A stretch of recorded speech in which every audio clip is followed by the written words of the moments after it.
weight per se drives most of metabolic disorders. If weight is not under control, then diabetes and blood pressure and heart disease and everything. How obesity in India, around the age of 30, obesity in women is commoner than in men. I think we should not become a slave to numbers. That's very important because I've seen people who go nuts about it. Healthier food options should be cheaper. In all the clinical studies done in the modern age, intermittent fasting hasn't been shown to be superior to conventional calorie restriction. Every time you pick up a plate of food, look for the protein.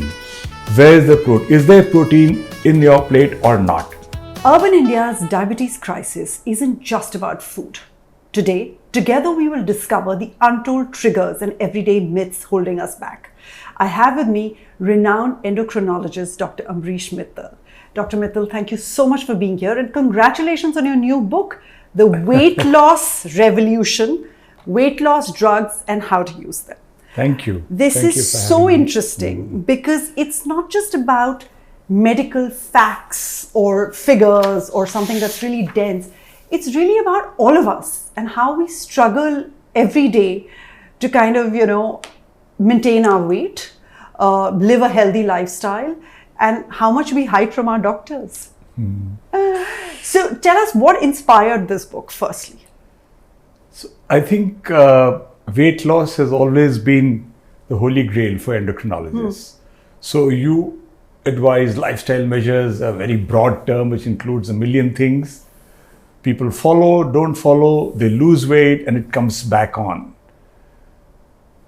Remember that weight per se drives most of metabolic disorders. Right. So if weight is not under control, then diabetes and blood pressure and heart disease and everything, fatty liver, all those things increase.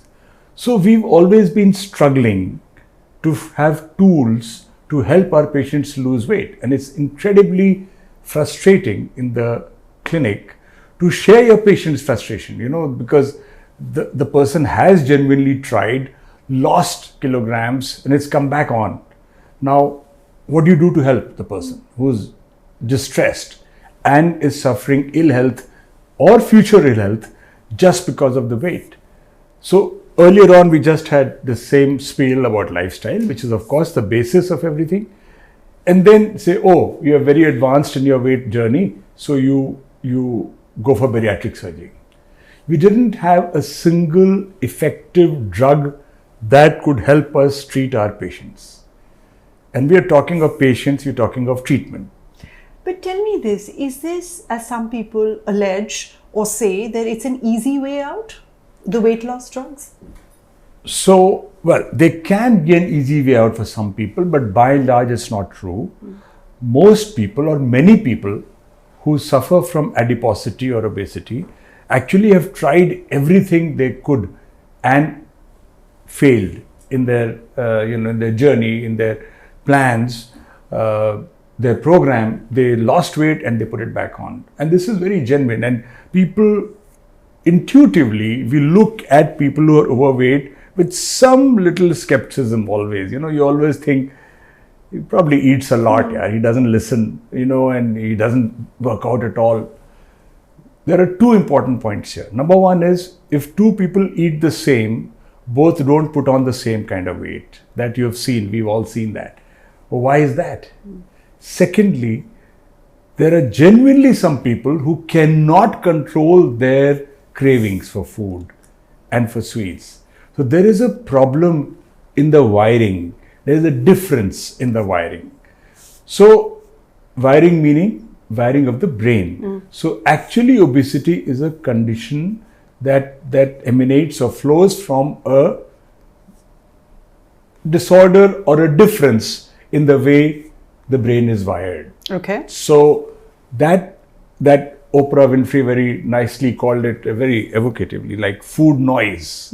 Food noise, which means that the thoughts about food keep coming back and the craving just keeps coming back.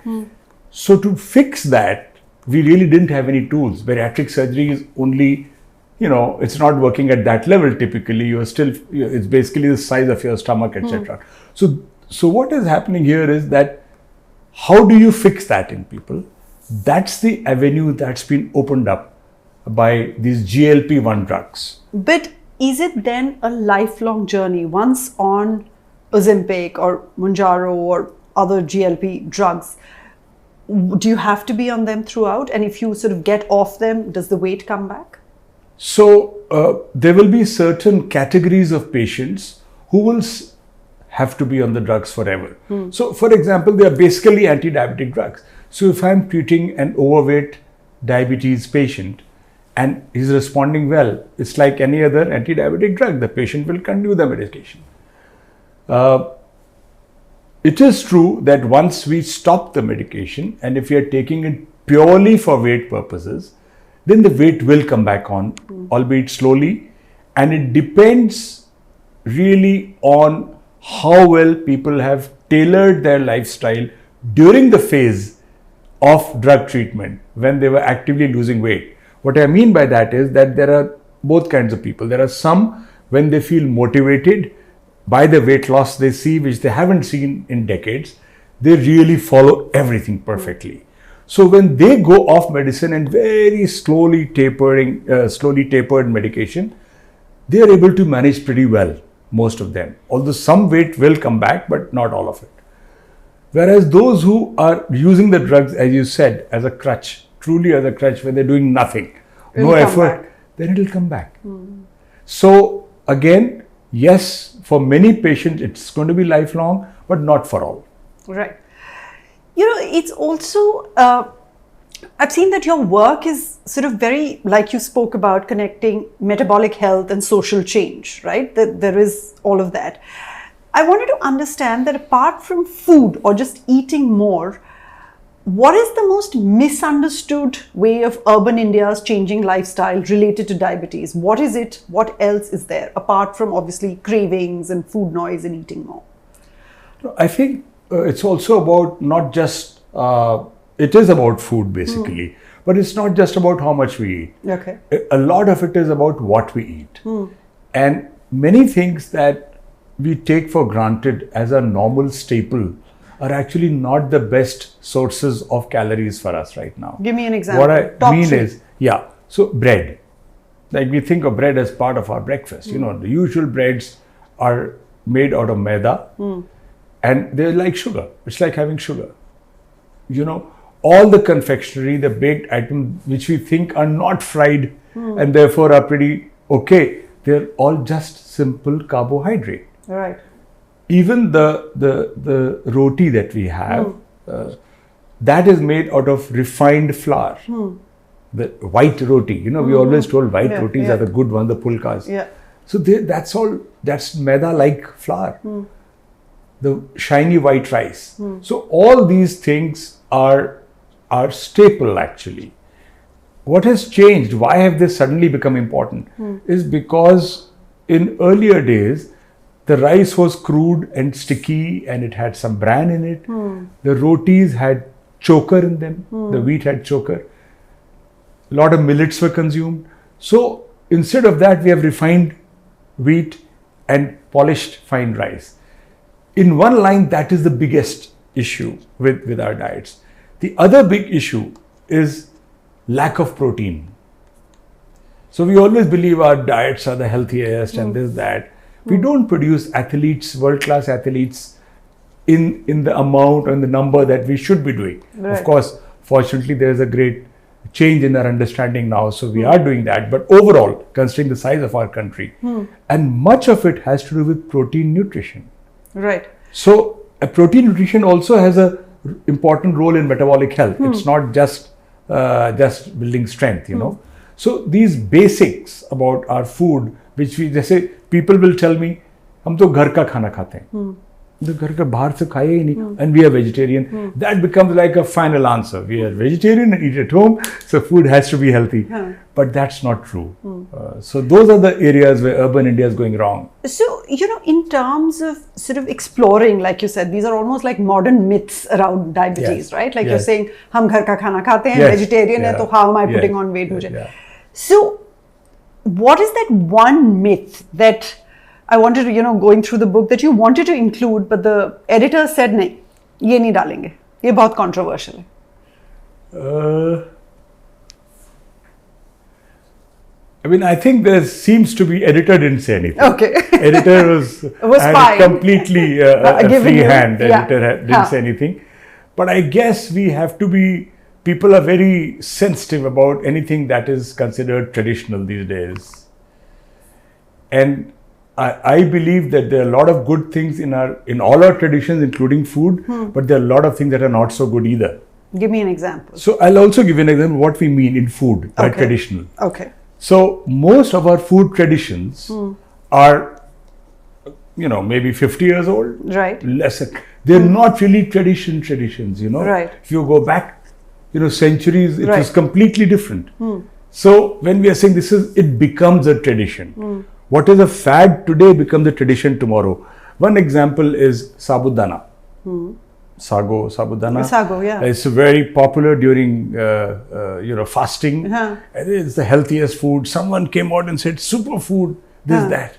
And when I wrote something about it, I got, most people appreciate it, but I got some trolling also saying that this is our traditional food. Now doctors are going to tell us what to eat in our vrat and all that.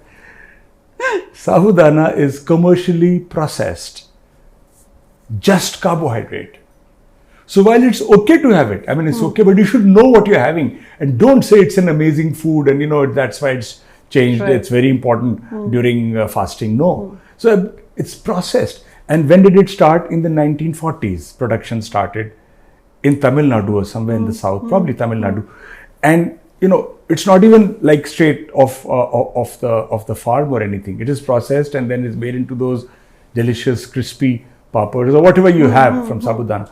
So this is the kind, and then it becomes tradition. So in our country, in our culture, anything that you keep practicing for some time becomes a tradition. People start saying, "ऐसे ही होता है हमारे यहाँ." So in that thing of aise hi hota hai, a lot of times in India, when we see whether it's health or even in a lot of other areas, we do see gender blind spots in terms of treatment, whether it's, health or metabolic disorders, all of that. So do you see that when it comes to women or teens or the elderly, do you see that at all when it comes to treating metabolic disorders? I think some level of bias still exists. For instance?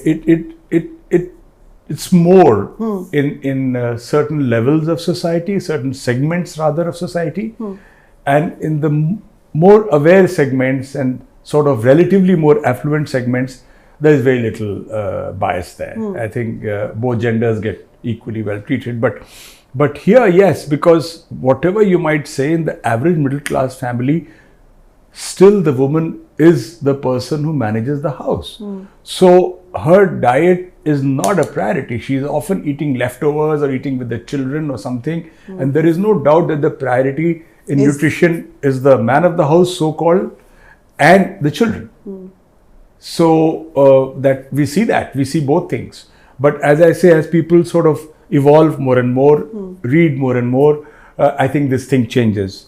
But yes, women do end up eating extra food simply because they are trying to finish off food in typical families. Let it not go to waste. Yes. Yeah.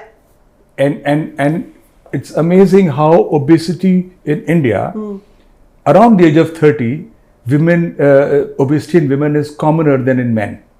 You'd be surprised to see that. This happens nowhere else in the world. That obesity is commoner in women than in men.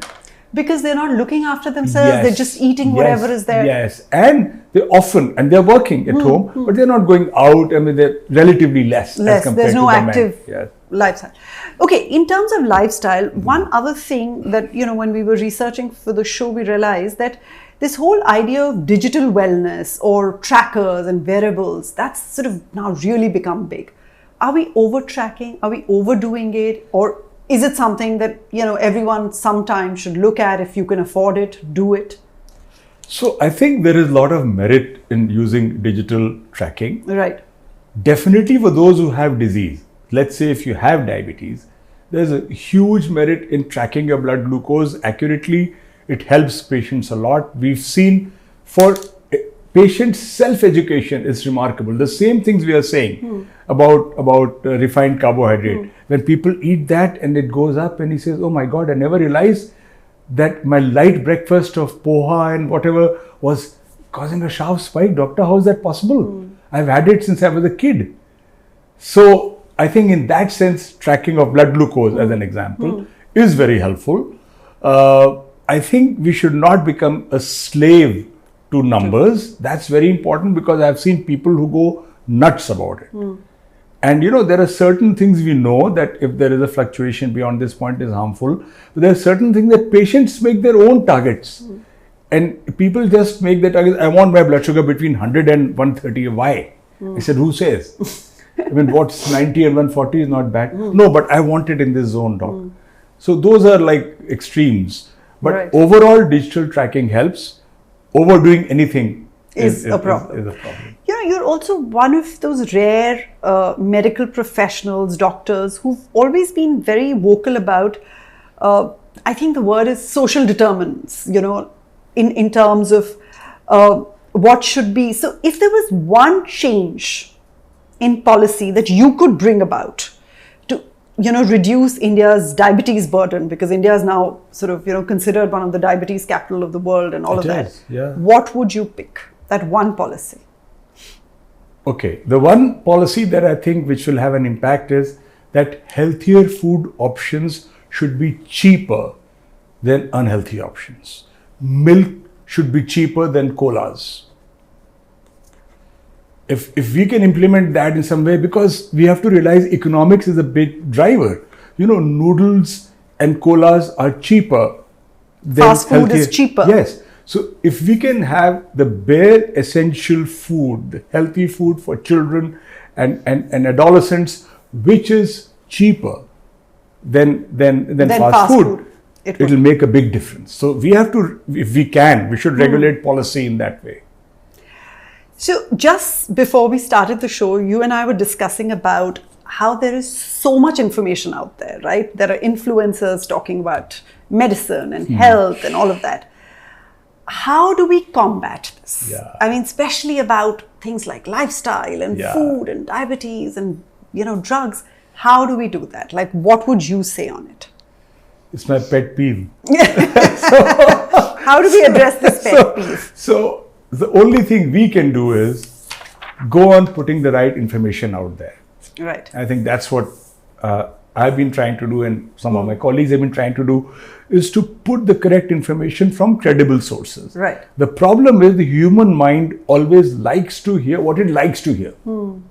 So giving into your own bias. So yes. Yeah. So if people want to hear that this is good, then they will say, yeah, fantastic. So this is the guy I like because he says stuff that I believe and I agree and I want to go on that path. But the truth is that it does make a difference. I understand that there's no way that doctors can match up on social media to the influencers whose full-time job is that. And for a doctor, it may be like 2 minutes a day or something. But we should not give up. We should continue to write the correct information.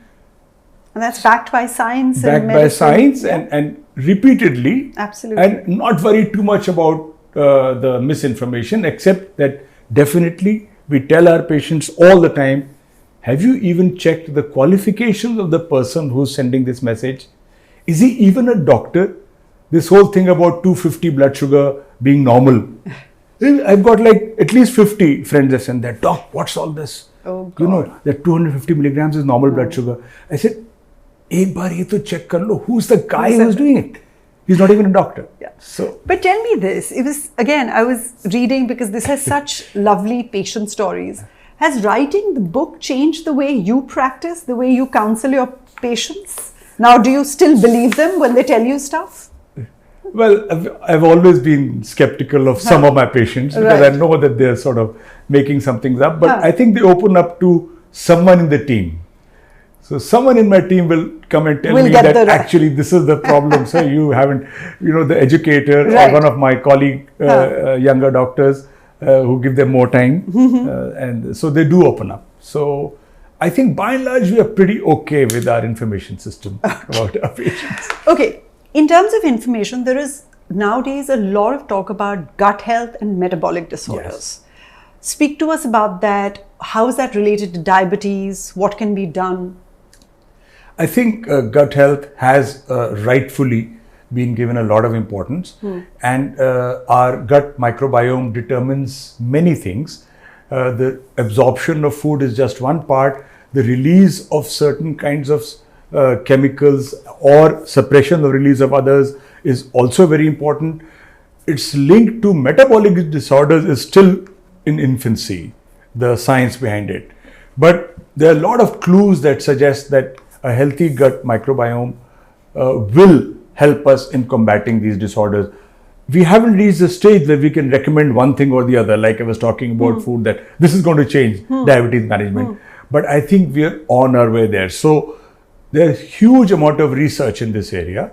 And I do expect that we will crack some codes, people will crack some codes which will help us manage metabolic disorders better. So the link is well established. The details of what to do about it is not well established yet. Okay. The other thing that a lot of people are doing nowadays, or people are speaking about, is intermittent fasting. Yes.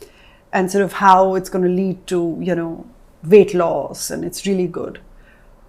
Give us your views on it. So theoretically, intermittent fasting is amazing. Okay. Okay. Because you say theoretically. Theoretically. Okay. Because, cellular regeneration, reduced cellular deaths and all those things is amazing in animal studies. Plus the fact that it is genuinely backed by tradition, in the sense that, Buddha said it. Jains, Mahavir, they all recommended intermittent fasting. So I'm just saying it's clearly spelled out. It's not one of those things that has come up in the last few decades. So there must be something there. The truth, however, is that in all the clinical studies done in the modern age, intermittent fasting hasn't been shown to be superior to conventional calorie restriction. And the output or the outcome was dependent on the total number of calories consumed rather than the time of the eating. So that was counterintuitive, but repeated studies have shown that. One study has recently shown the reverse, some increase in adverse outcomes by practicing intermittent fasting. So I would say, I don't ever deter anyone from intermittent fasting unless there is a reason to do so, like someone is on insulin or different kinds of drugs.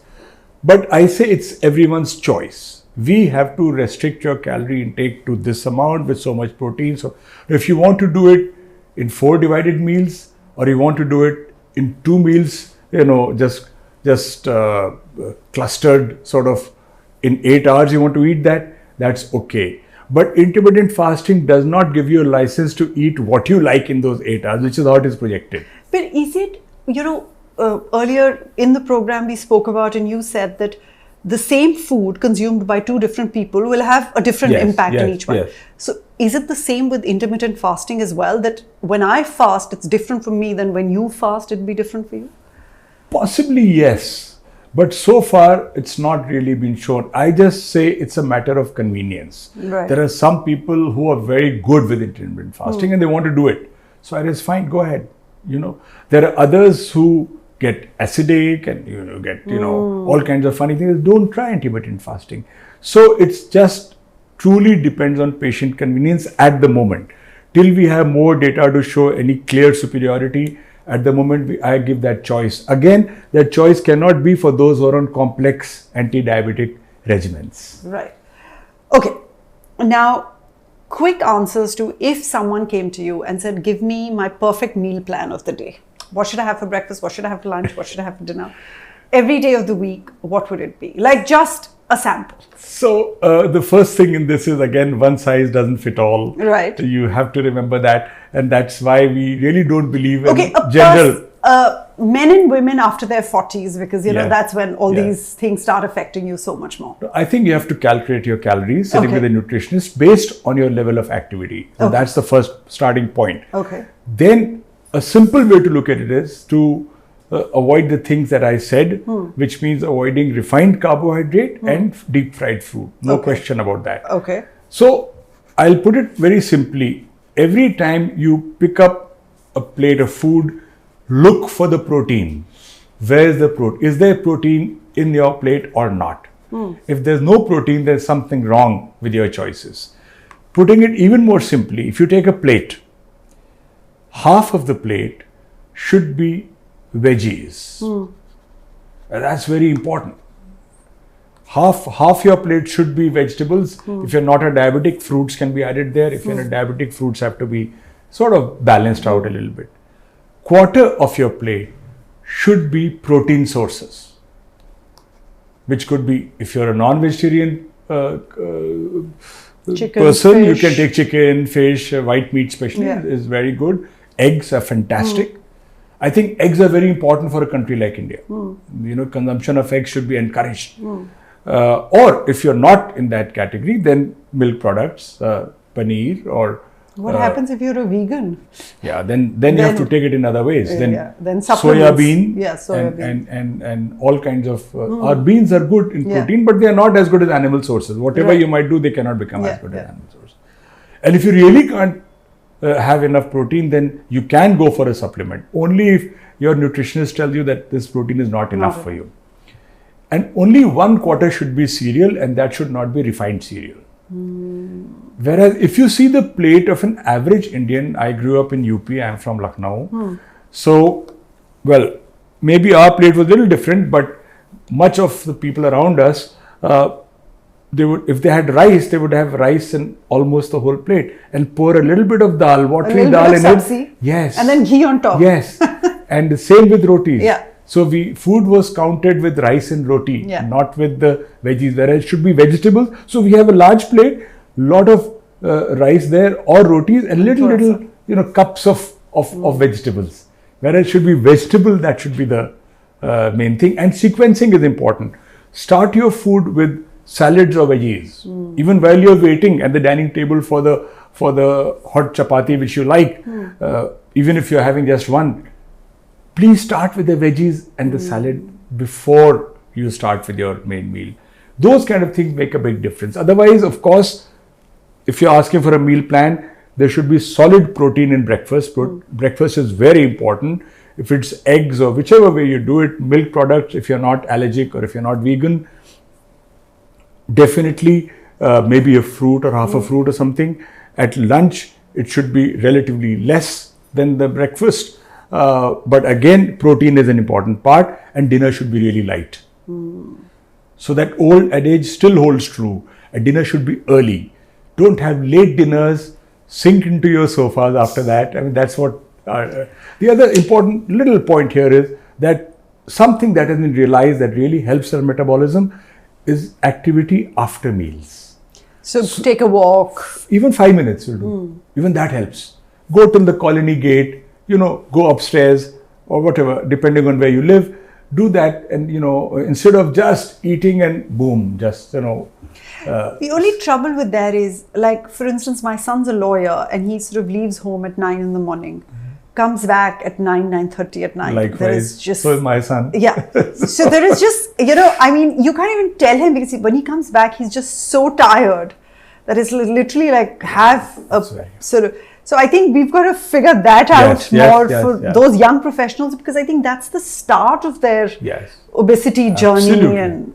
And what they order in the office is all unhealthy. Is all unhealthy food. And easy, and they're working so hard and they're just having that whatever is there. Also because it kind of becomes this very sort of comfort food, right? It's almost like you're stressed and then you just eat whatever is in front of you. Okay, so as we end, I'm just going to wrap. Usually I do 5 points, but with you I'm going to do 7 because it was so interesting. One is that 2 people eating the same food will not put on the same amount of weight. The same food will affect people differently. Obesity is a condition, it's a disorder, something like a food noise, and it's dependent on the wiring in your brain. So again, you can't say because he's doing this, you do this. It's not going to happen. Bread is sugar. Roti is refined flour, is sugar. White rice is sugar. Everything refined and polished is not good. So look again at your staples, and think again. Lack of protein is not good for anyone. Okay. Lastly, point number 4, traditional food. Look at it. For instance, sabudana, commercially processed carb. Not good for you. There could be many others. So look at what you're eating. Healthier food options should be cheaper in India. Yes. Much cheaper than fast food. Number 6, gut microbiome, very important. Pay attention to it. It would help with other disorders. And lastly, refined carbs and deep fried food. Stay away from it as much as possible. Half plate veggies, quarter plate protein, quarter plate cereal, and you're good to go. Yes. Does I that- think you've summed it up very nicely and very fast. So, Part of being a journalist. But thank you so much. I think this was so interesting and so important for people who are battling weight Yes. disorders Yes. every day and struggling with it. But again, I know I'm plugging the book now, but I really think that everybody should go get a copy and read it. It's really interesting. And trust me, it's not dense and it's not just about medical information. You will perhaps see yourself if you're struggling with weight loss in this book, and it'll give you solutions. So buy a copy. Thank you so much, Dr. Mithal. Thank you so much, everyone, for joining us today. We'll be back again next week on Your Health DeKoded.